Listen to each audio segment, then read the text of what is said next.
日本語カフェへようこそ。台湾で日本語を教えている日本人の春です。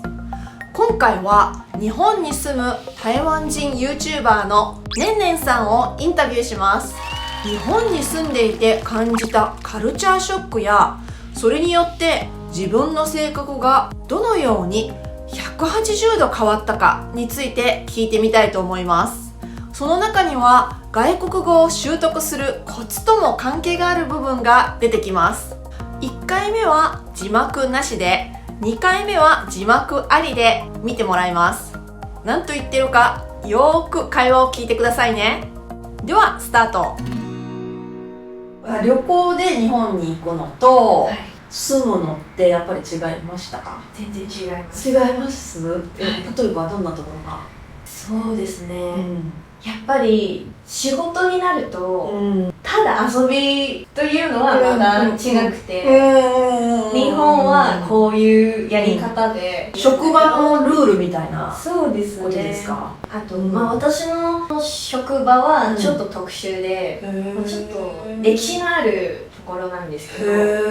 ちょっとそういう上下関係とかは気にする人が多いというか。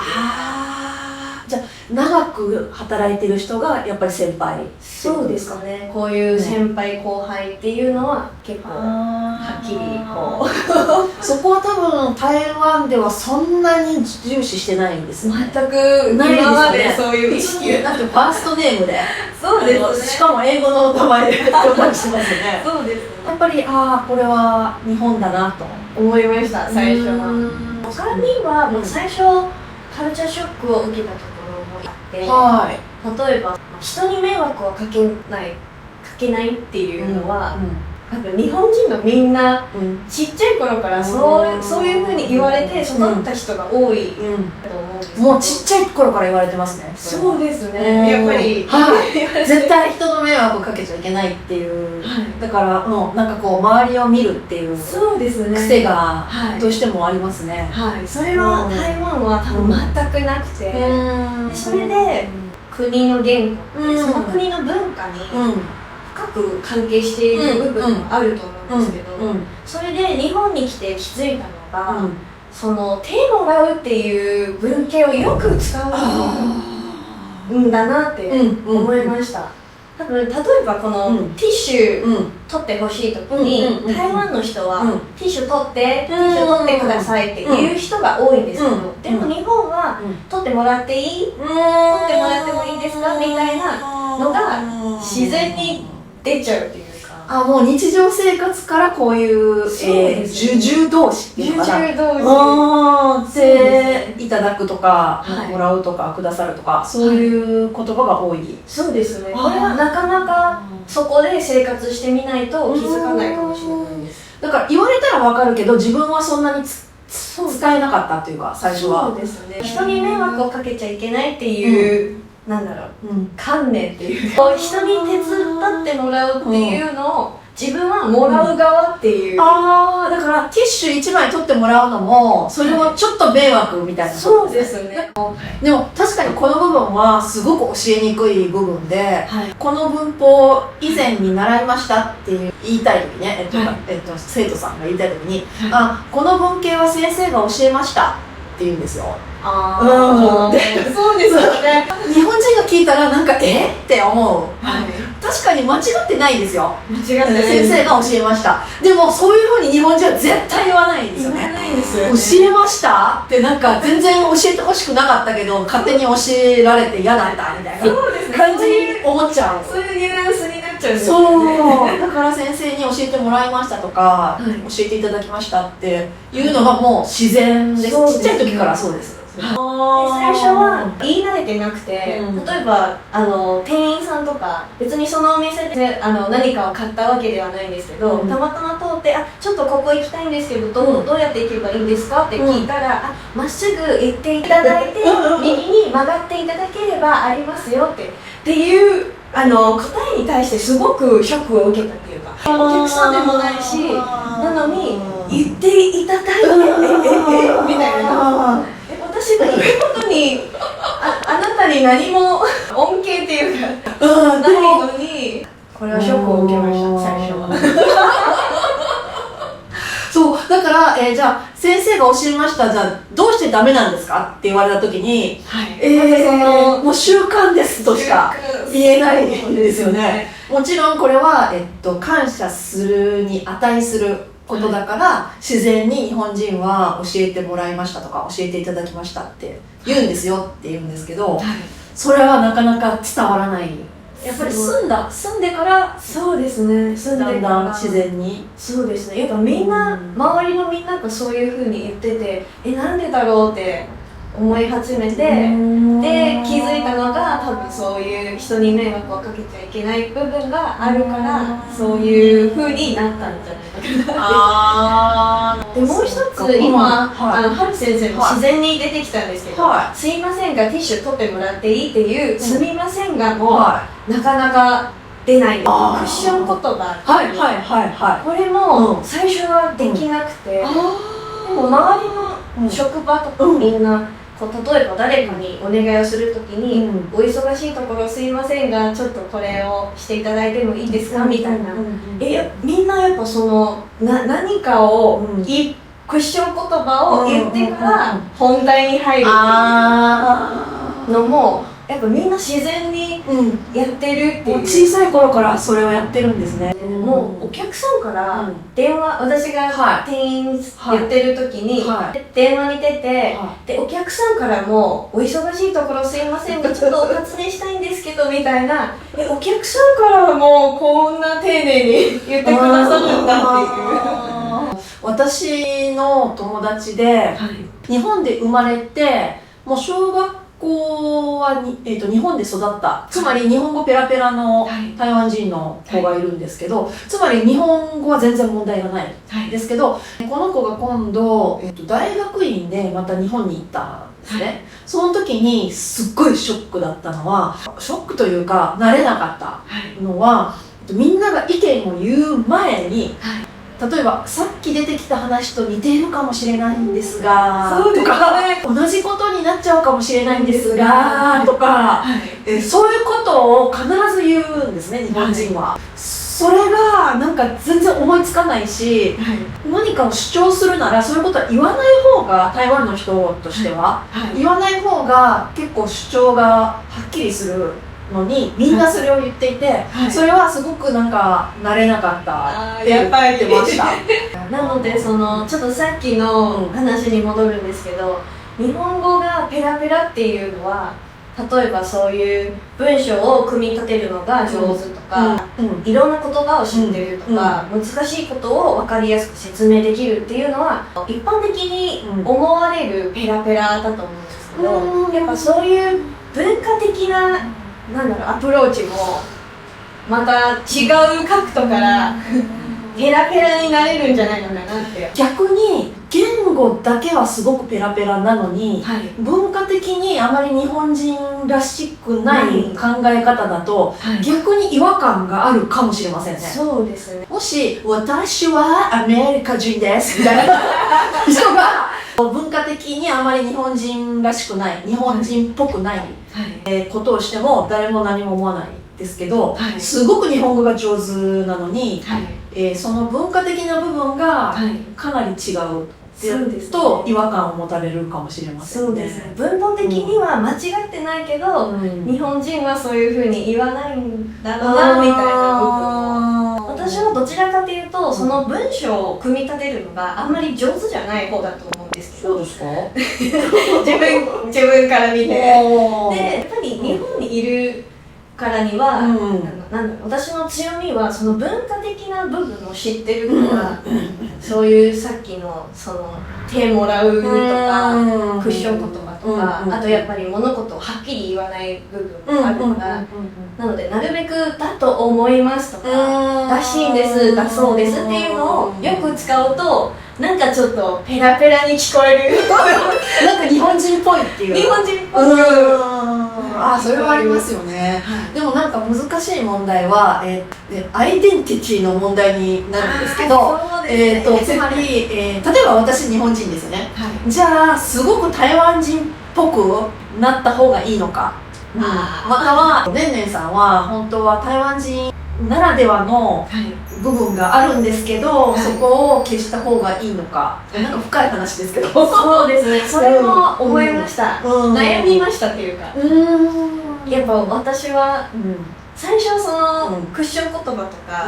言えなかった時期もあって、自然に出てこない時期もあって、でも私は台湾の人だし、別にいいんじゃないっていう時もあったんですけど、自分は日本が好きだからなるべく長くいたいんですね、で仕事に関してはその土地の人たちがやってるやり方の方がスムーズにできるかなと。そうですね。なのでちょっとこう、演じる部分もちょっとあったと思います。日本にいる時はこういう風に振る舞うっていうか、やっぱりゴーにいればゴーに従えみたいなそうで感じですすねね。そういう部分はだから台湾のやり方をみんなに教えるという場所ではなくて、そうですね自分が表せるべきところは合わせて、そうですね、でもプライベートでちょっと自分の色っていう持ってるものを出していいところは出すしっていう。そうですね、そうです。そこのバランスっていうのはちょっと難しいなと思って。私もその教える時に、日本人はこうするんですよって言うんですけど、じゃあその人にそれを強要することはできないんですよね。そうですね、でももしかしたらそれをしないと誤解されるかもしれないと思うから一応言うんですけど、伝えるだけは伝えておいて、向こうがどうリアクションしてくれるかは向こう次第っていう。そうですね。日本に住んでいて、結構長く住んでいて、日本に住んでてよかったなって思うこと、そういうことってありますか？ありますね。まさに今言ってたその仕事に対してこう日本人っぽく振る舞う部分が、なんだろう、日本にいる時によく A 型長女って言われるんです。実際そうなんですか？実際は B 型末っ子ですよ全然違う。真逆です。ということは何？几帳面で思いやり、周りを見るようになったと思うんですけど、実はもともとはそういうタイプではない。全くそういうタイプではない。どちらかというとちょっと空気読めない方だったんですけど、今はやっぱそういう社会経験っていうか周りを見るようになって、今のこの人の状態を見てこれ言ってあげたらいいんだろうなみたいな、そういうのを考えられるようになった。じゃあある部分、人間としての成長みたいなのもあるって感じ？ありましたね。それはすごく感じたのは、1年に1回ぐらい台湾に帰るんですけど、やっぱ自分変わったなってすごく思いました。6人家族なんですけど、やっぱりそういう周りを見るようになって、あと年配の方にはやらせないみたいな部分はちょっとすごい身についてて、で家に帰った時も、これはうちの父と母にはやらせないみたいな、若い者がこれをやるんだみたいな。そうですね、これは私やりますみたいな言えるようになって、であとやっぱ6人家族って結構、大人数な方だと思うんですけど、やっぱみんなそれぞれの思うことがあるので、それを見て今言うべきことまさに空気を読んでいる。そうですね、それが成長したんだなって自分でも思ったぐらい、やっぱ昔とは違うんですよね。あとやっぱりその時の感謝の気持ちはもうすぐ言うみたいな。職場でよく周りの先輩たちがやってるのが、さっきのあれやっていただいてありがとうございますっていうのがわざわざ言うんですね。そうです、口に出して。そうですね。で最初はそれは仕事だから当たり前のことなのに、こう感謝されるっていうのがすごく衝撃を受けたっていうか、こういう風にみんなやってるんだなって自分もやるようになって、それやっぱいいループっていうかいい連鎖、プラスの連鎖プラスの連鎖になってて、言われた方も嬉しいからもっと頑張ろうってなりますよね。で家に実家に帰った時もそれをやるようになって、こうすぐ普通だとみんな絶対言わないことをあえて口に出して言うとか、さっきお皿洗ってくれてありがとうとか、やっぱみんなモチベーションっていうか、やっぱ家にいるとやることいっぱいあるじゃないですか。でそういうお互いに感謝する気持ちがあれば、よりこうなんで私やらなきゃいけないんだろうみたいなのがちょっと減るんですよね。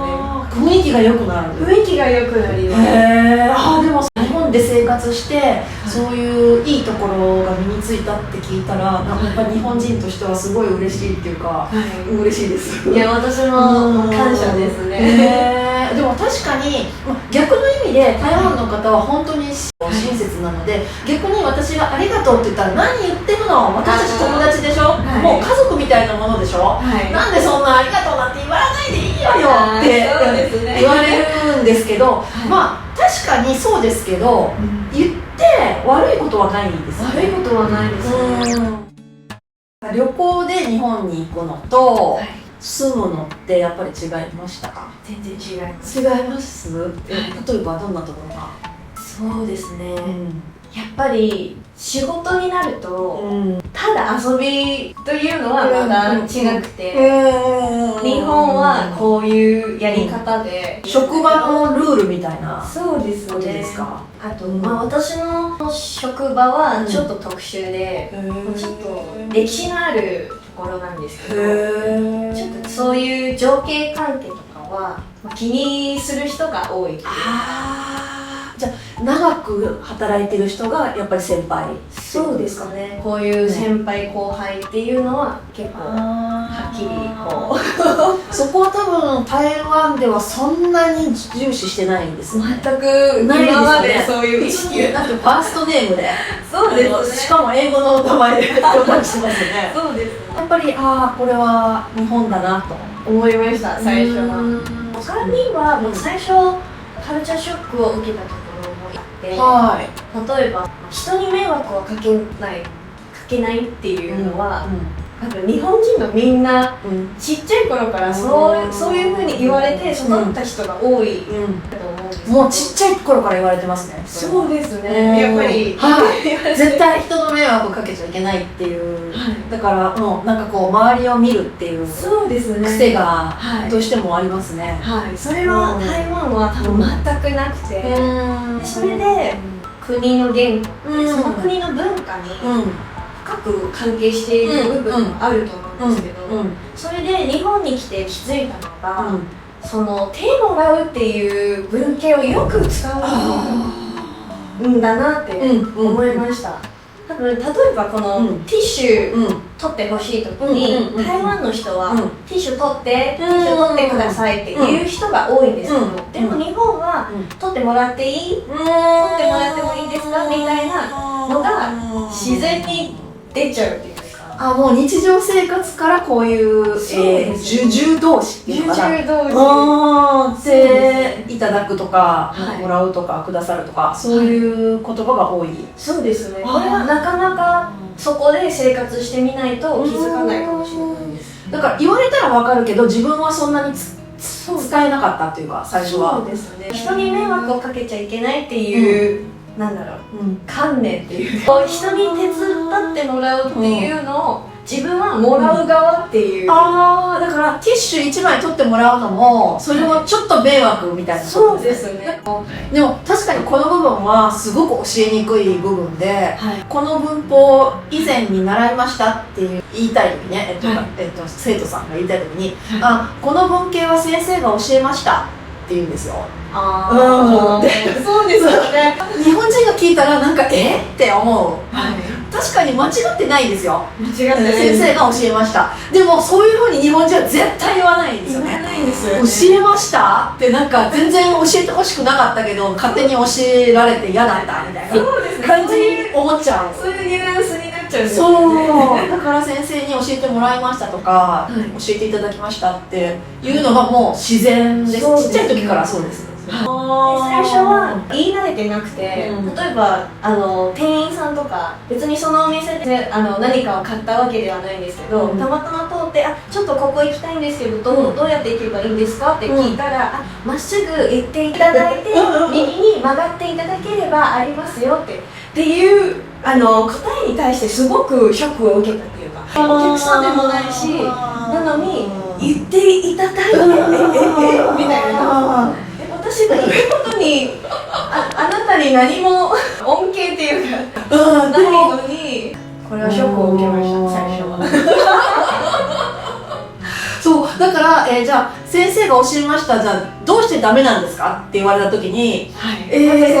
もう習慣ですとしか言えないんですよね。もちろんこれは、感謝するに値することだから、自然に日本人は教えてもらいましたとか教えていただきましたって言うんですよって言うんですけど、それはなかなか伝わらない。やっぱり住んでから、そうですね、住んでから自然に。そうですね、やっぱみんな、周りのみんながそういう風に言ってて、なんでだろうって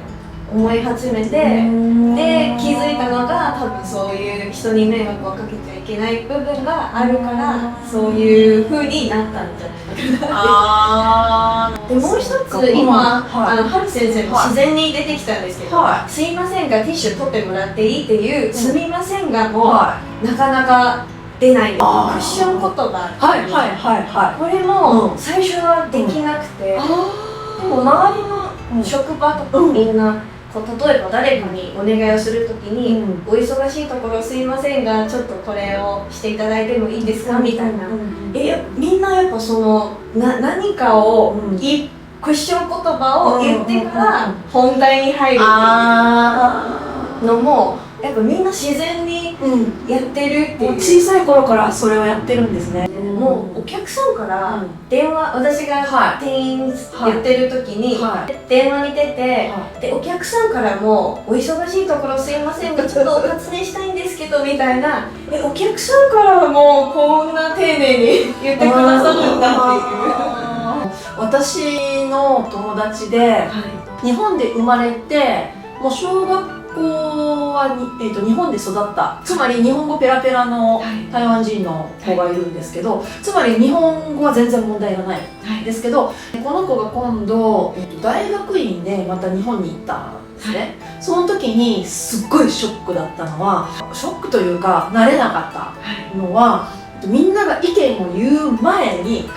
例えばさっき出てきた話と似ているかもしれないんですがとか、同じことになっちゃうかもしれないんですがとか、そういうことを必ず言うんですね、日本人は。それがなんか全然思いつかないし、何かを主張するならそういうことは言わない方が、台湾の人としては言わない方が結構主張がはっきりするのに、みんなそれを言っていて、それはすごくなんか慣れなかったって言ってました。なのでそのちょっとさっきの話に戻るんですけど、日本語がペラペラっていうのは、例えばそういう文章を組み立てるのが上手とか、いろんな言葉を知ってるとか、難しいことを分かりやすく説明できるっていうのは一般的に思われるペラペラだと思うんですけど、やっぱそういう文化的なアプローチもまた違う角度からペラペラになれるんじゃないのかなって。逆に言語だけはすごくペラペラなのに、文化的にあまり日本人らしくない考え方だと、逆に違和感があるかもしれませんね。そうですね。もし私はアメリカ人ですみたいな人が文化的にあまり日本人らしくない、日本人っぽくないことをしても誰も何も思わないんですけど、すごく日本語が上手なのに、その文化的な部分がかなり違うと違和感を持たれるかもしれませんね。そうですね。文法的には間違ってないけど、日本人はそういうふうに言わないんだろうなみたいな部分。私もどちらかというと、その文章を組み立てるのがあんまり上手じゃない方だと思うんですけど。そうですか？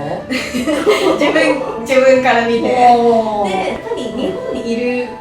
からには、私の強みはその文化的な部分を知ってるから、そういうさっきのその手もらうとか、クッション言葉とか、あとやっぱり物事をはっきり言わない部分があるから、なのでなるべくだと思いますとか、らしいんです、だそうですっていうのをよく使うと、なんかちょっとペラペラに聞こえるなんか日本人っぽいっていう。日本人っぽい。それはありますよね。でもなんか難しい問題は、アイデンティティの問題になるんですけど、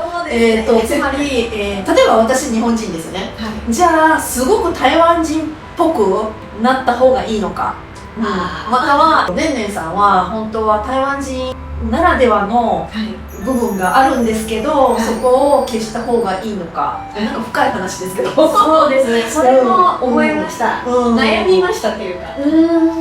やっぱ私は最初そのクッション言葉とか言えなかった時期もあって、自然に出てこない時期もあって、でも私は台湾の人だし、別にいいんじゃないっていう時もあったんですけど、自分は日本が好きだからなるべく長くいたいんですね、で仕事に関してはその土地の人たちがやってるやり方の方がスムーズにできる、そうですね。なのでちょっとこう、演じる部分もちょっとあったと思います、日本にいる時はこういう風に振る舞うっていうか、やっぱり5にいれば5に従えみたいなそう感じでねですすね。そういう部分だから台湾のやり方をみんなに教えるという場所ではなくてそうですね自分が表せるべきところを合わせて、そうですね、でもプライベートでちょっと自分の色っていう持ってるもの出していいところは出すしっていう。そうですね、そうです。そこのバランスっていうのはちょっと難しい難しいですね。私もその教える時に日本人はこうするんですよって言うんですけど、じゃあその人にそれを強要することはできないんですよね。そうですね、でももしかしたらそれをしないと誤解されるかもしれないと思うから一応言うんですけど、伝えるだけは伝えておいて、向こうがどうリアクションしてくれるかは向こう次第っていう。そうですね。日本に住んでいて、結構長く住んでいて、日本に住んでてよかったなって思うこと、そういうことってありますか？ありますね、まさに今言ってたその仕事に対してこう日本人っぽく振る舞う部分が、なんだろう、日本にいる時によく A 型長女って言われるんです。実際そうなんですか？実際は B 型末っ子ですよ全然違う。真逆です。ということは何？几帳面で思いやり周りを見るようになったと思うんですけど、実はもともとはそういうタイプではない。全くそういうタイプではない。どちらかというとちょっと空気読めない方だったんですけど、今はやっぱそういう社会経験っていうか周りを見るようになって、今のこの人の状態を見てこれ言ってあげたらいいんだろうなみたいな、そういうのを考えられるようになった。じゃあある部分、人間としての成長みたいなのもあるって感じ？ありましたね。それはすごく感じたのは、1年に1回ぐらい台湾に帰るんですけど、やっぱ自分変わったなってすごく思いました。6人家族なんですけど、やっぱりそういう周りを見るようになって、あと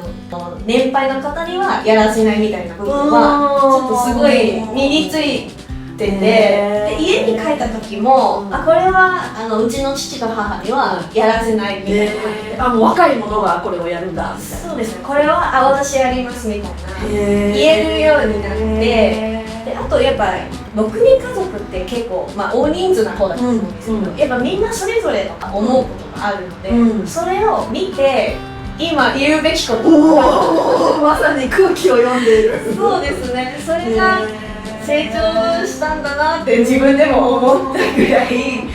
やっぱ昔とは違うんですよね。あとやっぱりその時の感謝の気持ちはもうすぐ言うみたいな。職場でよく周りの先輩たちがやってるのが、さっきのあれやっていただいてありがとうございますっていうのがわざわざ言うんですね。そうです、口に出して。そうですね。で最初はそれは仕事だから当たり前なことなのに、こう感謝されるっていうのがすごく衝撃を受けたっていうか、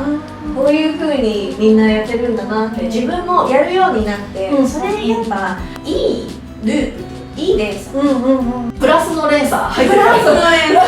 鎖になってて、言われた方も嬉しいからもっと頑張ろうってなりますよね。で家に実家に帰った時もそれをやるようになって、こうすぐ普通だとみんな絶対言わないことをあえて口に出して言うとか、さっきお皿洗ってくれてありがとうとか、やっぱみんなモチベーションっていうか、やっぱ家にいるとやることいっぱいあるじゃないですか。でそういうお互いに感謝する気持ちがあれば、よりこうなんで私やらなきゃいけないんだろうみたいなのがちょっと減るんですよね。雰囲気が良くなる。雰囲気が良くなります。でも日本で生活してそういういいところが身についたって聞いたら、なんかやっぱり日本人としてはすごい嬉しいっていうか、嬉しいです。いや、私も感謝ですね。でも確かに逆の意味で台湾の方は本当に親切なので、逆に私がありがとうって言ったら何言ってるの、私たち友達でしょ、もう家族みたいなものでしょ、なんでそんなありがとうなんて言わないでいいわよって言われるんですけど、まあ確かにそうですけど、言って悪いことはないんです。悪いことはないですね。はい、どうでしたか？ねんねんさんはもともとは自分の意見をストレートに言う性格だったということですが、日本に住むようになってかなり変わったと言っていましたね。今回の動画を面白いと思ってくださったなら、ぜひいいねをお願いします。ではまた日本語カフェで会いましょう。はるでした。